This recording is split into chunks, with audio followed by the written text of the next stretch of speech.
Bonjour à toutes et bonjour à tous, on se retrouve aujourd'hui pour une nouvelle vidéo sur Ubuntu et cette fois-ci pour le petit test qui va bien. Après de l'avoir fait en prise en main, maintenant je vais pouvoir vous dire ce que j'en pense du système d'exploitation, donc qui se trouve ici. Alors, allez-y si tu veux. Voilà comment il se présente.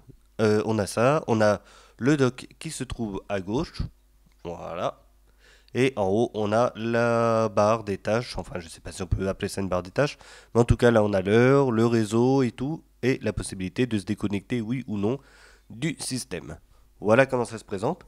Donc ensuite, maintenant, ce que je vais faire, c'est que je vais vous dire un petit peu ce que j'en pense. Parce que, évidemment, j'ai pris en main depuis quelques temps maintenant. J'ai pu voir un petit peu et faire le tour de ce qu'il y avait dedans.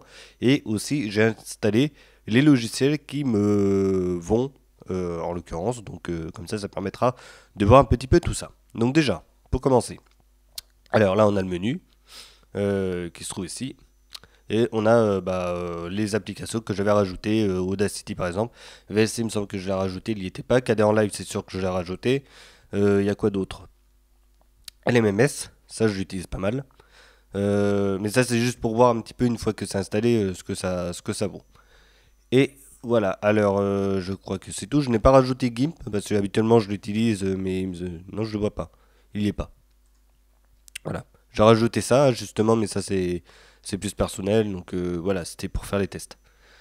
Voilà à peu près ce que j'ai rajouté. Là, on peut voir un petit peu sur la mémoire combien ça consomme. Donc là, 1,3 Go en l'occurrence qui est utilisé, ce qui est pas mal, on va dire, hein, en soi. Même si on est en 64 bits, on reste quand même sur du Linux. Et là, on se retrouve avec de la mémoire utilisée, comme ce que l'on connaît sous Mac et puis sous Windows. Voilà. Donc maintenant, pour faire les points forts et les points faibles du système, vu que je l'ai utilisé et tout. Alors, pour faire les points forts, donc le système il est simple à utiliser. Donc ça c'est plutôt pas mal. Et il respecte un petit peu les codes de ce que l'on a connu auparavant. Donc c'est-à-dire avec Unity comme bureau. Il y a juste un petit changement. Donc le menu il se trouve en bas et non en haut comme on avait avant. Donc ça c'est juste voilà. Donc mis à part ça, voilà, ça reste quand même très simple d'utilisation. Là par exemple j'ai sur le dossier, on retrouve le gestionnaire qu'on a l'habitude d'avoir. Donc là c'est Nautilus en l'occurrence. Alors je sais pas si c'est ça. Voilà, ce sera mieux. Donc ensuite, si je fais CTRL T, évidemment, j'ai toujours mes petits onglets qui vont bien, donc ça c'est très très bien. De toute façon, maintenant, on va pas revenir en arrière. Et après, que dire d'autre? Si je vais dans autre emplacement, je peux voir le reste de l'ordinateur et puis après trafiquer un peu dedans. Voilà. Enfin ça, pour ceux qui savent faire. Ensuite, ça c'est voilà, ça c'est fait. Après, GNOME 3, alors GNOME 3 en lui-même, bon, il dérange pas trop parce qu'ils ont justement réadapté la chose. Donc, pour moi, ça me va. Il y a un petit truc qui va me déranger un petit peu. Ça va être cette histoire d'activité. Voilà, donc les activités, c'est pour avoir toutes nos fenêtres qui sont là et la possibilité d'avoir tous nos bureaux. Voilà, si on en a un, deux, trois, voire plus, et bien tout se trouve ici. Donc, si je fais par exemple le menu, ah non, le menu ça marche pas. Voilà, le menu il est là. Si je fais échappe, il se retrouve sur les activités. Bon, c'est pour ça que je trouve que c'est un petit peu dommage. Là, je refais échappe et là, je retourne sur le bureau. Donc, c'est pour ça que je dis, c'est juste un petit truc qui me dérange un petit peu dans le sens où le multi-bureau, c'est bien, mais j'aurais peut-être préféré éventuellement qu'il soit carrément dans le dock. Un petit peu ce que l'on a sous Windows à l'heure actuelle. Alors, si je vous monte Windows, mais de toute façon, vous l'avez vu déjà, ici, vous avez la possibilité d'avoir le multi-bureau ici. Donc, ce qui est plutôt pas mal. Je ne vais pas l'activer parce il y a mes documents actifs. Donc, moi, ce que j'aurais bien voulu, c'est comme sur Windows justement, que ce soit imbriqué ici. Donc, avec une petite icône, les bureaux, on active, et puis on se retrouvait dans ce cas-là avec ça. Donc, ça éviterait d'avoir un bouton activité, et puis voilà. Et puis éventuellement que si on fait échappe une fois qu'on a fait le menu, donc le menu qui est ici, enfin, ou le démarrage comme vous voulez, et ben si je fais échappe, j'aimerais bien retourner directement sur le bureau et non arriver ici. Voilà. Donc ça c'est les points négatifs qui... Enfin, faut que je refasse échappe maintenant. C'est juste ce point négatif que je trouve par rapport au bureau actuel. Voilà. Ça ce n'est pas extrêmement grave, mais je tenais à le préciser malgré tout. Voilà. Pour moi ça va être un petit peu le seul point faible. Après tout le reste, j'ai pas trop trouvé de gros soucis. Au niveau plantage, je crois qu'il y a quelques Il me semble qu'il y a quelques bugs encore sur Ubuntu. Je suis pas très sûr du coup, faudrait voir encore à la longue, j'aurais pas vraiment eu. Mais apparemment, c'est pas super stable encore. Donc ce sera encore amélioré de ce côté-là. Le magasin d'applications, bon, ça c'est un gros point fort de toute façon. On le connaît tous. Voilà, il est vraiment très complet, il y a de tout. Si je vais dans la bureautique, ben, j'ai tout ce que je veux en bureautique. Bon, une fois que ça se connecte à Internet, voilà. Les extensions, ben, ça j'ai pas trop vu. Voilà, donc bah, c'est pour les codecs, etc., etc. Donc ça c'est plutôt pas mal. Que dire d'autre? Si le GNOME 3. Alors il y a une chose qui permet de l'améliorer, donc je vais aller dessus directement. Voilà, c'est ce petit logiciel. Il faut quand même le télécharger à la base. Mais sinon, voilà, on a ça. On a la possibilité d'avoir des extensions qui sont activables ou pas, que l'on peut même télécharger sur Internet pour aller les mettre dessus. Et ça rend justement le bureau bien plus sympa à utiliser au fil du temps. Voilà.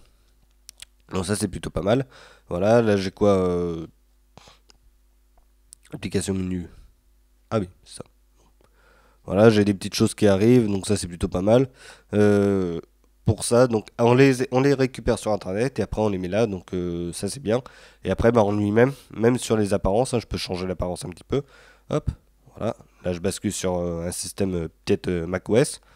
Pareil pour le shell, là je peux le changer, je peux mettre carrément en mode Mac comme ce qu'on a là, etc., etc. Donc ça c'est plutôt bien.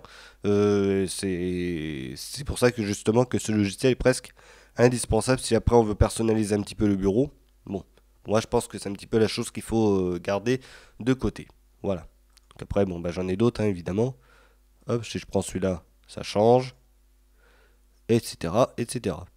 Donc et puis il y a Radiance qui se trouve là. Voilà. Donc ça c'est pas mal. Les fenêtres c'est pareil, je peux basculer de la droite vers la gauche. Bon, là on l'a plus le bouton, mais après si on redémarre le logiciel on l'a. Ça voilà. Je vais remettre le mode Mac. C'est celui-là. Voilà. Puis on se retrouve avec quelque chose de sympa. Donc c'est ça ce que je trouve pas mal aussi. Donc si on veut le personnaliser un peu, on va sur internet, on récupère les thèmes. Et une fois que c'est fait, ben, on n'a plus qu'à les récupérer grâce à ce logiciel, donc le logiciel d'ajustement par rapport à GNOME, donc GNOME 3. Et après, on n'a plus qu'à récupérer pour le shell de GNOME. Et puis après, pour les applications, donc les fenêtres et bien évidemment la vue de l'intérieur des fenêtres qui change au niveau graphique. Voilà. Alors, oui, voilà. Donc ensuite, qu'est-ce qu'on a d'autre? Les paramètres. Voilà. Alors le dock, c'est pareil. Le dock, alors ce qui est bien, c'est que maintenant on peut le placer. Donc là, il est à gauche, on peut le mettre en bas, à droite. Donc là, je vais le mettre en bas. Voilà, quitte à faire du Mac, autant le faire vraiment. Voilà. Et là, on a le dock qui se trouve ici. Donc ça, c'est plutôt pas mal. On peut changer aussi la taille des icônes, plus ou moins petit. On peut masquer automatiquement. Après, on peut changer l'arrière-plan. Bon là, je vais le laisser, hein, etc., etc. Donc ça, c'est assez simple d'utilisation. Et je trouve ça plutôt pas mal qu'ils aient fait ça de cette manière. Ça change un petit peu. Ça ressemble pas obligatoirement à Mac ou à autre chose. Là, c'est leur propre truc. Et je trouve que c'est bien. Ça ressemble un petit peu, enfin vite fait, à ce que fait Windows, entre guillemets, avoir les trucs sur la gauche et après avoir la partie ici qui s'affiche. La base de Windows, c'est iconifié. Une fois qu'on rentre dans l'icône, après c'est directement écrit et iconifié sur la gauche. Voilà.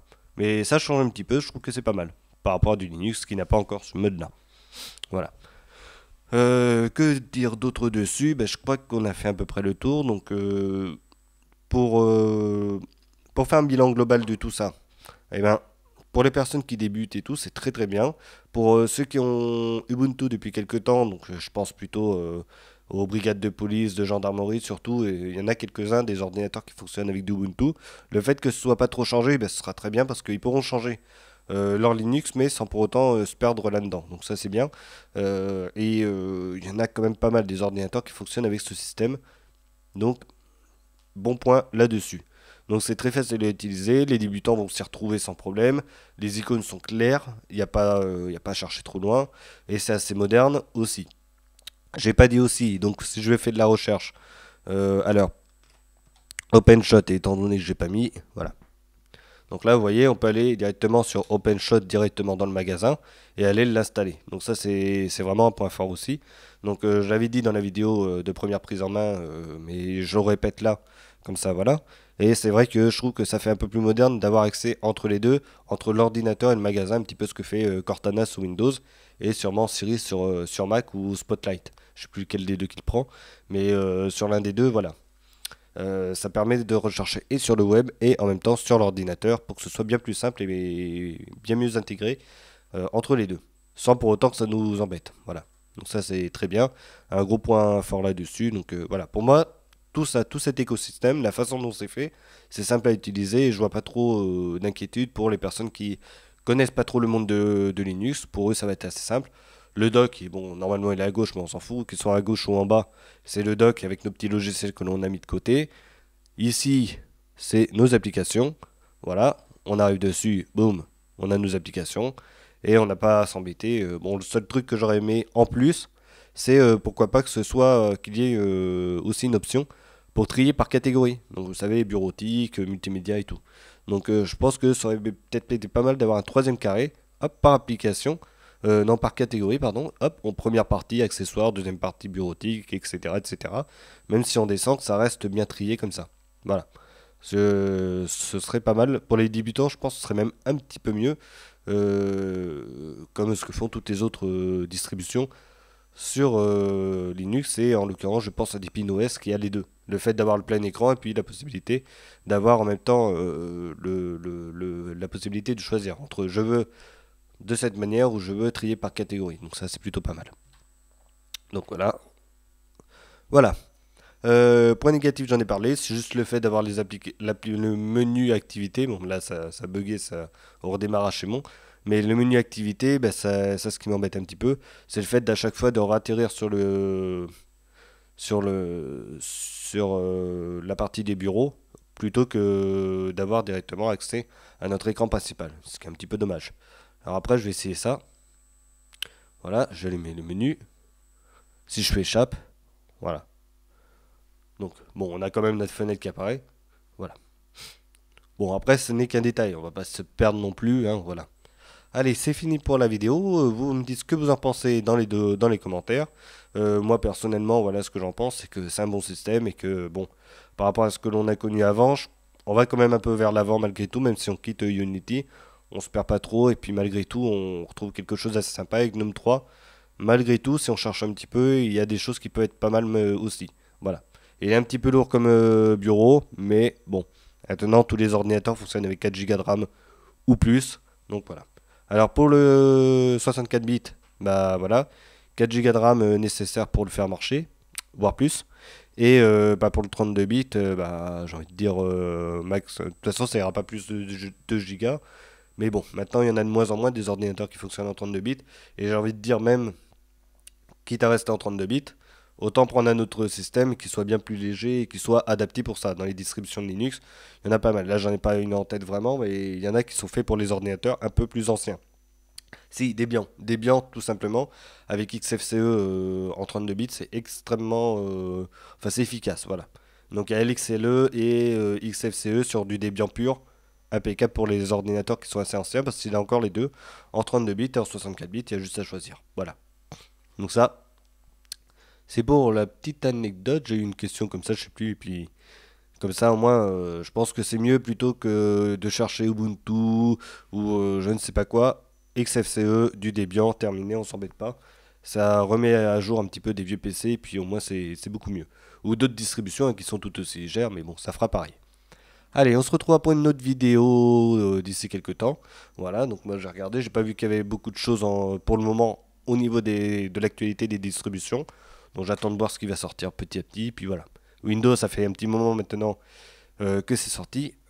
Et voilà, allez, à la prochaine. Salut tout le monde.